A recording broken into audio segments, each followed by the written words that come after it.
Okay, cylinder head porting before, after. Draw your attention to inside the intakes. Both intakes have ports have been successfully ported with a wee little Dremel tool like this, a little carbide die grinding. How's your father? Many hours in there getting that super smooth and silky. It just feels great, as opposed to what it was before I started. This feels like it's like 240 grit sandpaper in there.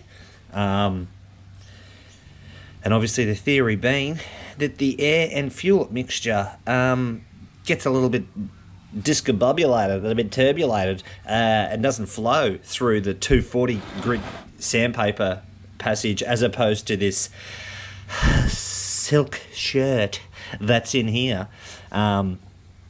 It feels bloody good.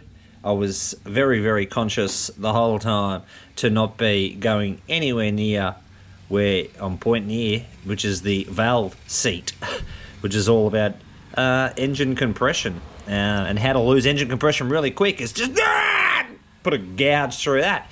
So I didn't do that, which is good. But yeah, that's what I'm about to do now, is get into this guy and make it look like that guy. I feel it. I didn't go too crazy with the exhaust ports. I really just sort of wire wheeled them, just a wee little one of those little guys. Just got in there, just cleaned up all the carbon and shit, because I was really interested, and my focus being getting that intake where the fuel air is coming through, getting it smoother, getting it cleaner. So that's where I'm at, guys. I'll get back to you when I'm part way through that. It's a bloody laborious task. Alright, my first sort of step is just to ensure that the bits that I can't touch, the valve seats, are highlighted and are evident to me. So I just got the old bearing blue, and I've just painted a wee little ring around the valve seat. It's got a little bit of grinding paste on that valve, stick it in there, give it a couple of how's your father's, and then that's going to give me a line with two blue borders either side of it, ideally, and that's where I can't go. Must be grinding paste. This is the valve that came out of this side. I know that because I've got my OCD on 27. Hold it right up. Each valve has a box. Alright, just a couple of these just to give me a line.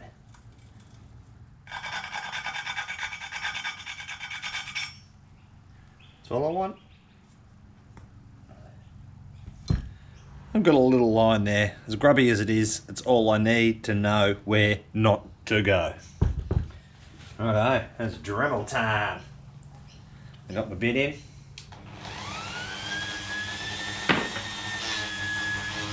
See you in 7 hours.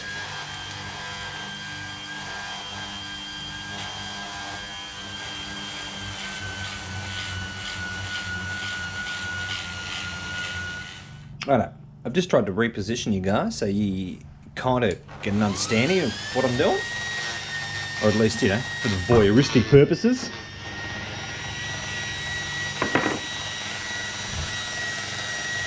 Can you see that?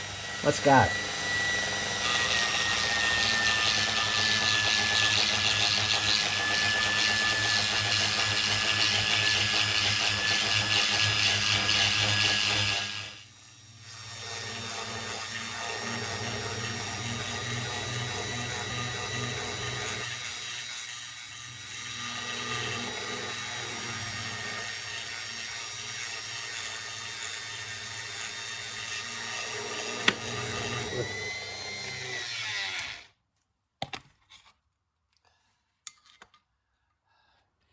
Get on, Irene.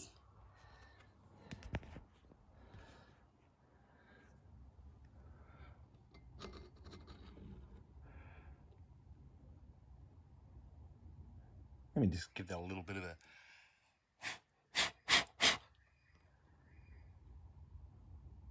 So there's a bloody casting seam down both sides. Sort of try and illuminate this. There we go. There's a casting seam. Yeah, see it there? Really, like when I say really pronounced, I'm talking about, you know, just a hair. But yeah, you can. Oop, where are we? Yeah, there it is there. See that line? It's that seam that I'm just trying to knock the top off of it. Yeah. It's getting there though. You can see the one I haven't done, clearly. The shadow that's been cast by the valve as it sits in there in its position. Isn't that cool?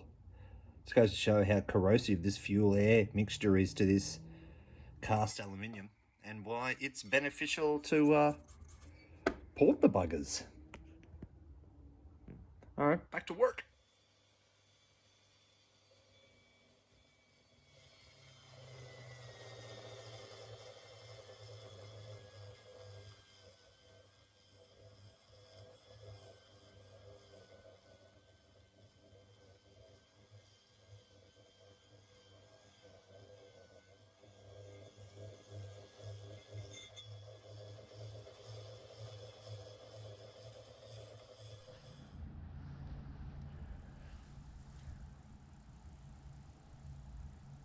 Both ported. Good to go. The old field test is real good. So yeah, for those who want to know, this is literally the sequence of events. These little die grinder thingies. This sort of cone-shaped one I started with, but just found couldn't get the orientation or the angle that I really wanted, and you end up you just sort of using the tip like that. So he went, and most of the initial cut was done with that ball die. Did the exhausts with that, just all the carbon buildup, and then went back through on the inlet side. The second round was just a bit of hard grit sandpaper, and then the final one was the little polish and buffy wheel. Now, I'm not saying this is the way to do it at all. I'm saying this is the way I just had what I feel to be a deal of success with. Happy days.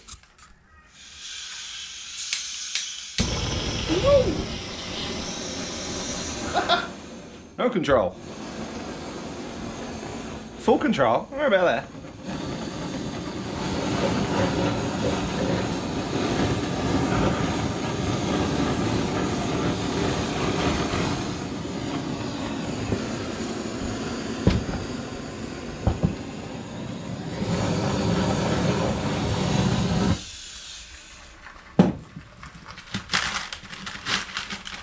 There's your big boy.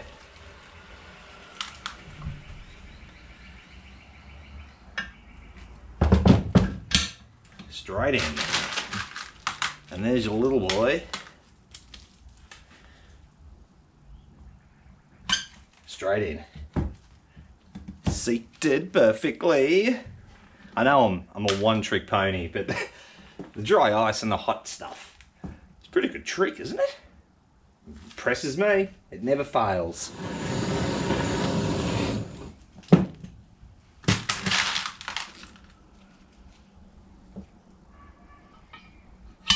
Oh God, I love that sound.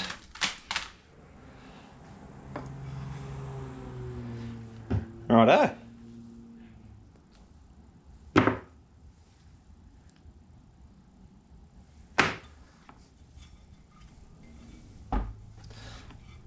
What do we got here? Front cylinder head. All right, front cylinder head, inlet, right side.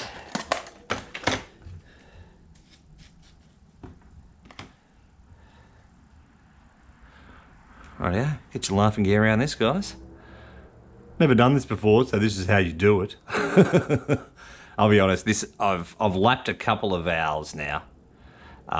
Still no bloody expert. You know, more of a documentary of events than it is a tutorial. Just double check. Right side, yes. It stands to reason, right? Like, I'm not a smart dude, but I know that the valve that came out of that has to be the valve that goes back into that. Righto.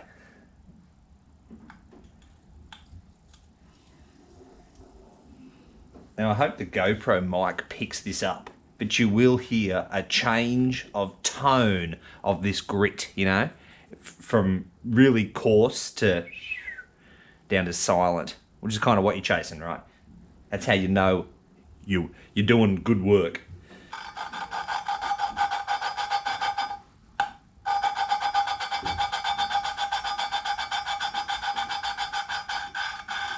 Not really?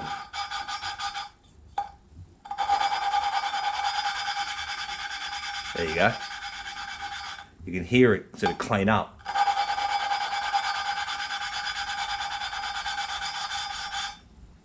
Job's a good one.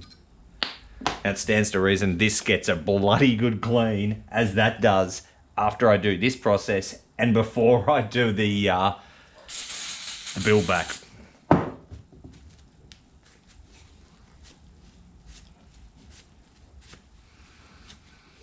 You can actually see the work that's been done. Nice little ring there. The same is going to be underneath that filth, which I'm not going to clean because I'm going to do the rest of them, all right? All right. Front head, inlet, cam chain side. Cam chain.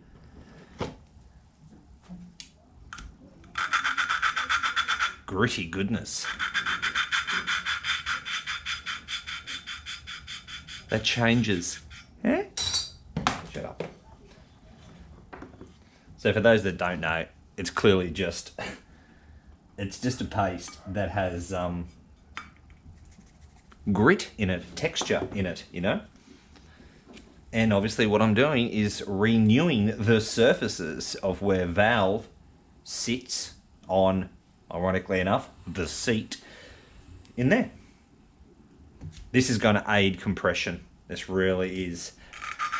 Oh yeah, by the way, too, the hot word on the street from the boys at Full Noise, got the cylinders back and the pistons back, and God bless them, I love the boys. They're like, what are you taking apart a perfectly good engine for, Adrian? So what, the rings and pistons are good? The rings and pistons are fine, I'm told. So, I'm now bringing into question the accuracy of my compression tester. This is the second time now that I've had this question. You know, right? Second time. Should I not have moved on a new compression tester after I questioned it the first time? Nah, that's how I roll. I'll just use it again. So that 120 PSI that you saw me get in both the cylinders, you only saw one. Trust me, I saw both. They were both 120 on the nose. They, I don't think that was terribly accurate. They could have been a bit higher because, yeah, like I said, Andrew, the very apt motorcycle mechanic says, mate, those pistons are fine. The hone in the barrel still has the factory fingerprints on it, and the rings are fine. So, yeah, my compression test is pretty shit. But what I'm doing here is going to aid the compression of the engine. Hence why I'm doing it. And why wouldn't you when you strip these things down like this?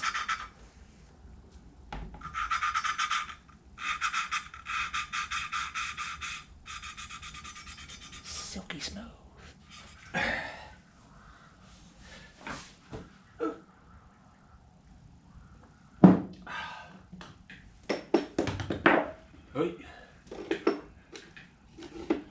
Alrighty, I've done the haven't got enough hands ordeal.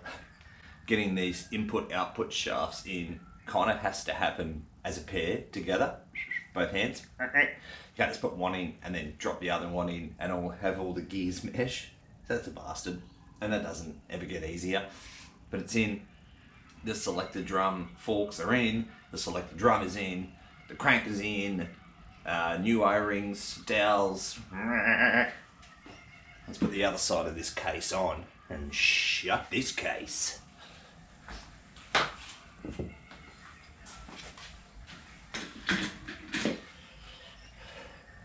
Righto, I think it goes that way. Looks like a match to me. They're good, they're good. A little bit of grease.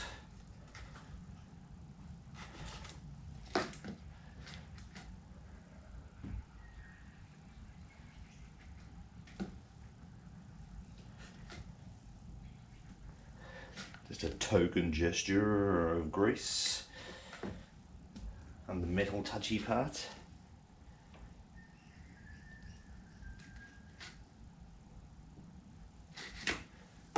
Righto.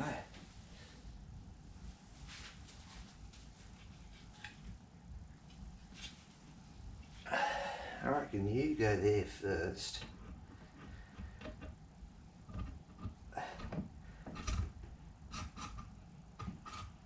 And then the output. And then the selector drum, and then the crank. And you just go ease on in there. Don't force it. Don't force it. Just got to get over that little bearing race on the.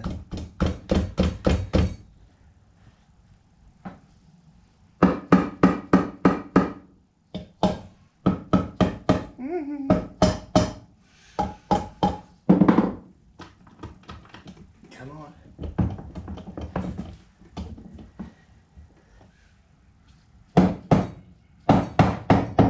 Stick with me. I'm getting there. I think the case bolts will do the rest of the work. Kind of looks like an engine now, doesn't it? Alright, we're done. Let's do it. Okay, both cases are together and it's on its little temporary stand where it's not laying on its back anymore. This is where I'm comfortable. I like it when the engine's upright and you can just put the relevant things on. It's that stuff in there that gets me a little nervous still today, I'm going to be honest with you. But it's just a case of methodically going through it. That Hayes manual certainly helps as well. So I'm just going to chuck some stuff on this, I suppose. Alright, see you soon.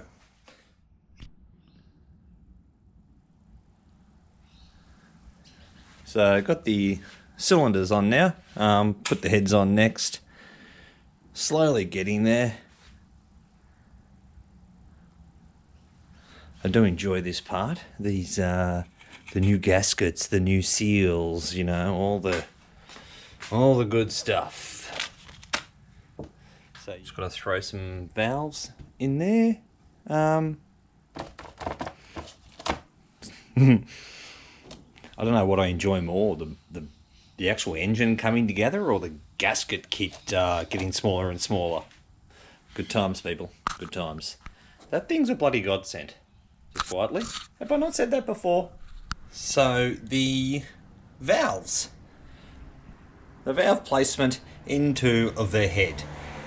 As you can see, I've done that one. And I'm yet to do that one. And that's the stuff that's going to go into that one. And I have tried unsuccessfully a number of times to try and film the process of this job.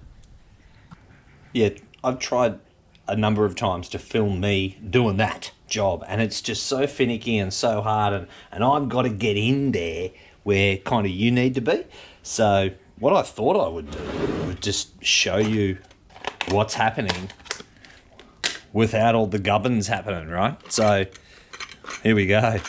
A valve, and two collets. Have a go at those little buggers there. And these guys sit underneath. So let's just say that spring is on. Spring goes on. Cap goes over spring. Then the tool, the valve spring compressor tool, The valve spring compressor tool is then used to compress said spring to bring this down to expose the end of the valve so you can get the bloody collets. Don't drop collet, Adrian. So you can get, this is even just hard to show you how it happens, so you can understand my conundrum of trying to film this. And then obviously the spring comes up under pressure and it captures the collets and it houses correctly. But obviously you got to understand that there is a lot of tension on that spring, and when that is in play, I'm here to tell you it has my full attention. I do not want that to slip and gouge the head or have a valve spring come shooting into my eyeball. But that's the job that I'm trying to do there, and you can actually see the collets, right? In place, in situ, in that little recess that appears there. It's complex and it's simple and it's beautiful all at the same time. And obviously don't have to stress to you, shit, where's the other collet? There it is. You don't drop a collet. Ask me how I know. 45 minutes of my life. This entire bench came out. I swept the floor and then I went through the sweepings with a magnet to find that collet. So you don't drop the collets. So yeah, just, you know, a little bit of imaginary creativity on your behalf to pretend you saw me do that. Because I'm going to get in and do this one now. Editing.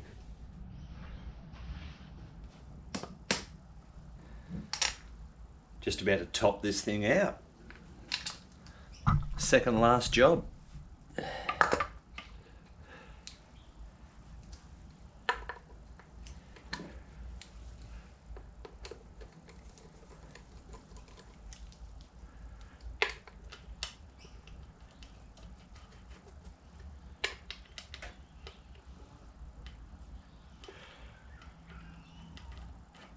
It's enjoyable having this thing grow on the bench, you know.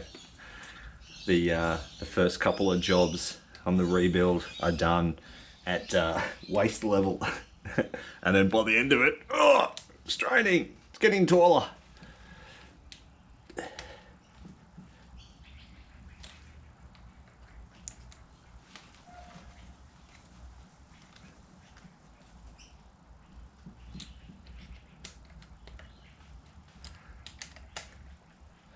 All right, second last job, done. Last job, second last job is find that. Bound. Righto. I think Suzuki call it the pairs system, P-A-I-R. I don't know, it stands for something. I don't care because I eliminated it. And this is the elimination pack that one gets on the interweb. Literally, the pairs system is just a little bit of fresh air going into the exhaust after it's been ignited. And it goes through a little reed valve here. So what you buy on the interweb is little blanking plates that just go over, like that, because there was an air hose that went to that, and the other end of that air hose goes onto the air box. This thing here, and this gets eliminated as well with this little blanking plate. And I think the money, because that's not much, those 3 pieces of metal, the money's in that, because this is gonna fool. I just plug this. I plug this guy into where this was, and it tells the ECU that everything is fine, but it ain't. It's running rich.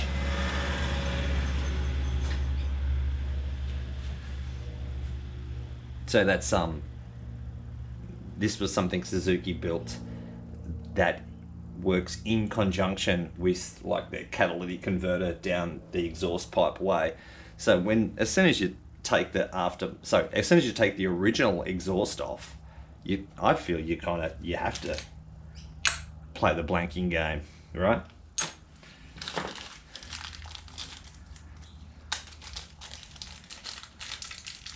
There it comes with its own little fasteners and washers, and it had stickers in the pack.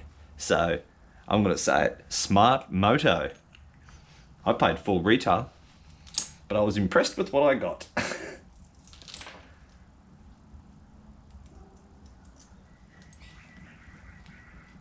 Nice.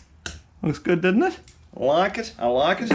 And that goes on the airbox. Like I said, plug that into the ECU, and jobs are good. Jobs are good. Job's done.